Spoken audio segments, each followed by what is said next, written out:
Em nome do Pai, do Filho e do Espírito Santo. Amém. Seja muito bem-vindo a esse nosso 12º vídeo da nossa caminhada bíblica, o que significa que já estamos no capítulo 12 do Evangelho de São Mateus. Não?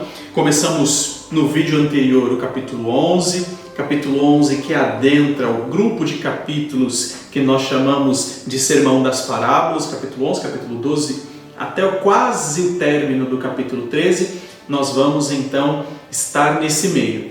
Ainda no vídeo anterior, o Senhor começou a falar um pouco mais sobre o reino, a direcionar um pouco a palavra também para os fariseus e tudo mais. E hoje, nesse capítulo 12, nós vamos ver que o embate entre Jesus e os fariseus começa a ficar cada vez maior, cada vez com uma tensão maior.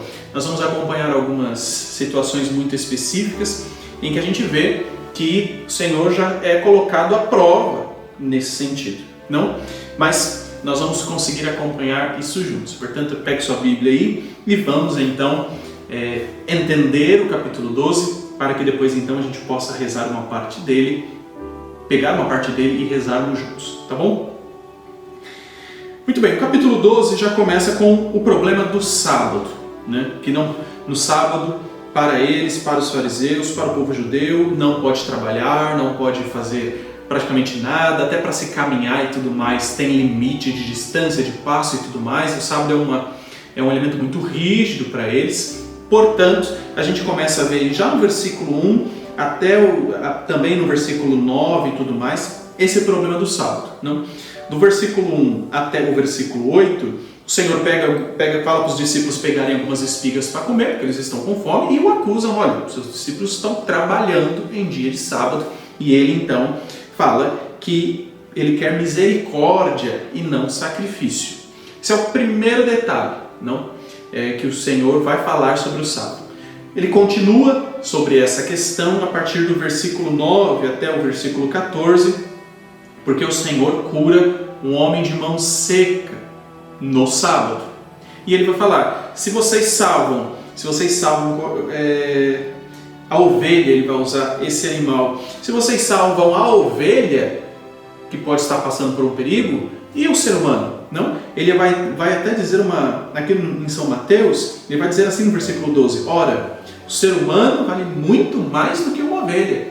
Portanto, ele coloca a dignidade do ser humano num patamar alto, não? E diz: olha, se vocês fazem coisas boas, dão de alimento e tudo mais aos animais, mesmo em dia de sábado, o ser humano tem uma dignidade muito maior. Portanto, ele merece um amor, uma atenção maior, mesmo em dia de sábado, nesse sentido. E ele vai dizer assim no finalzinho do versículo 12: portanto, em dia de sábado é permitido fazer o bem.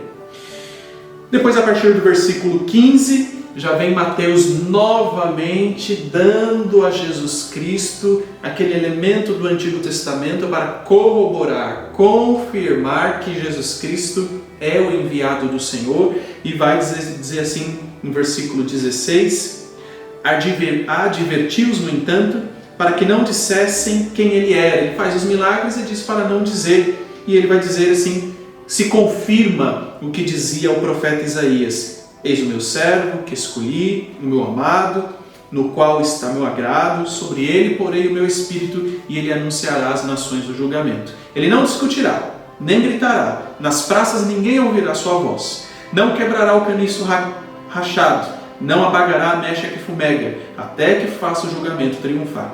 E em seu nome as nações porão a sua esperança.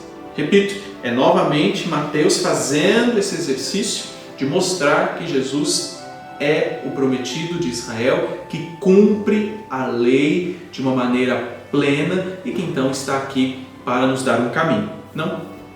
A partir do versículo 12, Jesus cura um cego e começam a acusá-lo que ele está fazendo isso por meio de Beelzebul. Não? E lá no versículo 31, ele até diz: todo pecado e toda blasfêmia serão perdoados, mas a blasfêmia contra o Espírito Santo não será perdoada.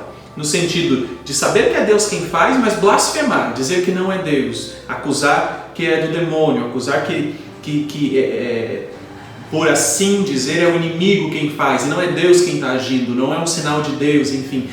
Mas nesse sentido, porque os fariseus sabem muito bem que é, os fariseus sabem que é, mas não admitem, não querem dar o braço a torcer nesse sentido.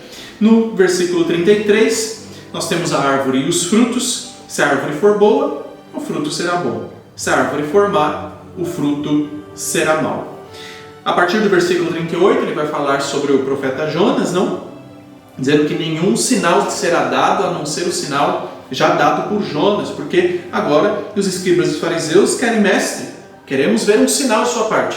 Ou seja, a gente vem acompanhando que o Senhor vem falando, dando sinais do reino, fazendo a lei ser realmente cumprida, vem fazendo seus milagres. Quantos milagres já não viram, mas eles ainda chegam para o Senhor e falam: mestre, queremos ver um sinal de sua parte. Ele fala: não vou fazer mais nenhum sinal para vocês. Para vocês eu não vou dirigir nenhum sinal. O único sinal que eu vou dar vai ser o sinal de Jonas. Mas a gente vai falar um pouco sobre isso mais daqui a pouco. E a partir do versículo 43, ele vai falar sobre o espírito impuro, que um lugar onde o espírito deixou, que está arrumado e tudo mais, quando volta com 7 mais. No fim, o estado dessa pessoa fica pior. E do 46 até o versículo 50 é aquela passagem bastante conhecida, que a mãe e os irmãos estão do lado de fora, chamam o Senhor, falam isso para Jesus, e ele então diz: todo aquele que faz a vontade do meu Pai que está no céu, esse é meu irmão, minha irmã e minha mãe. Então a gente consegue começar a ver que o cerco começa meio que a se fechar para o Senhor, não? Começam a acusá-lo, começam a querer desmenti-lo, começam a querer colocar ele no descrédito, a pegar ele em alguma situação, alguma fala, alguma ação, enfim. Mas eu queria que nós ficássemos com o versículo 38 até o versículo 40. Vamos ler juntos, tá bom? Do versículo 38 até o versículo 40. Então alguns escribas e fariseus disseram a Jesus: mestre, queremos ver um sinal da tua parte. Ele respondeu-lhes: uma geração má e adúltera busca um sinal, mas nenhum sinal lhe será dado, a não ser o sinal do profeta Jonas. De fato, como Jonas esteve 3 dias e 3 noites no ventre da baleia, assim também o Filho do Homem estará 3 dias e 3 noites no seio da terra. Claro que o Senhor está falando aqui da ressurreição, né? Esse será o grande sinal, não? O Senhor morrerá na cruz e após 3 dias ressuscitará. Portanto, ele está dizendo que esse é o maior sinal, que não precisa de outro sinal. Mas aqui eu queria que a gente entendesse o seguinte, não? Nós que estamos fazendo essa acompanhada bíblica, você que está comigo, e nós estamos agora no capítulo 12, quantos milagres o Senhor já fez, quanta coisa o Senhor já falou. E os fariseus ainda querem um sinal. E os fariseus ainda querem uma prova. Vamos ser muito sinceros, não? O Senhor já fez tantos sinais, já falou tanto, eles estão pedindo sinal. A gente poderia até falar, mas eles querem ser cegos, não? Eles quase que por querer querendo, não querem acreditar nesse sentido. Não. Mas eu queria que a gente colocasse isso um pouco para nós, não? Porque o Senhor também manifesta os sinais em nossa vida. O Senhor também coloca o dedo da sua graça em nossa história. Mas a gente vive pedindo para o Senhor sinais. Senhor, me dá um sinal por causa disso. Senhor, me dá um sinal por causa daquilo.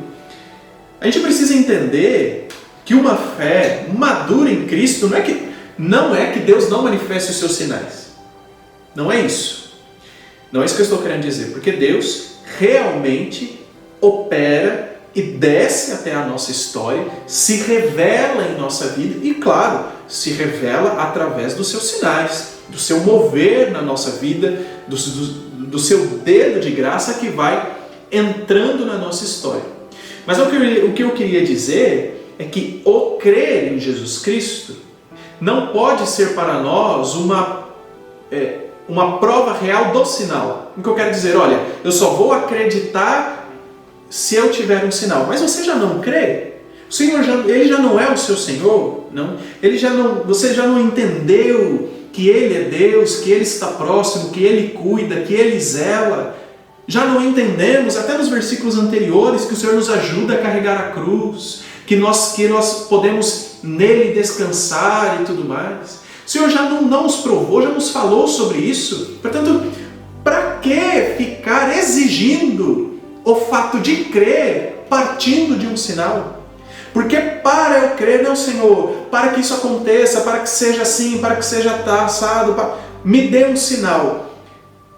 É complexo isso, porque é como se nós estivéssemos, nós sendo os senhores de Deus, e dizendo, olha, se for fazer, faz sinal, porque se o Senhor não der o sinal, não vou fazer nada.